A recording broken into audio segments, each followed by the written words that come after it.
سنانا یہ چاہتا تھا باب جو رب العالمین، بڑی مثالیں ہیں، جو رب العالمین کھجور کے خشک تنے کو بلوا سکتا ہے، حضرت جریج کی گواہی کے لیے دودھ پینے والے معصوم بچے کو بھی بلوا سکتا ہے۔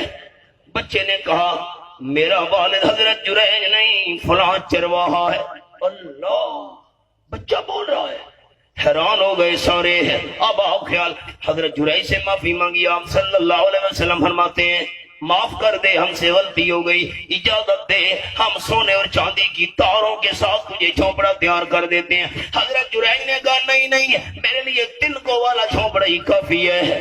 پھر حضرت جریج کو خیال آیا اتنی طویل مدت کے بعد جو میرے اوپر الزام لگا ہے یہ پوری والدہ کی بد دعا تھی۔ آج حالات کیا ہیں؟ تین بد نصیب بندوں میں سے پہلا بندہ آپ صلی اللہ علیہ وسلم نے بیان فرمایا اللہ کل والدی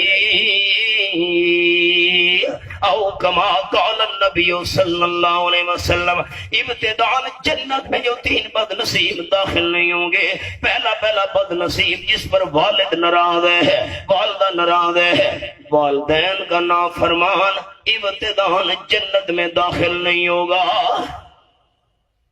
میں نے آپ کو مجبوری شروع میں بتا دی، روزانہ اس شدت کی گرمی کے موسم میں ہمارا سبق، یہاں ساتھی موجود ہیں جو جامع حقانیہ سے وہاں تشریف لے گئے تھے میرے پاس دورہ تفسیر میں 2 مہینے کے لیے۔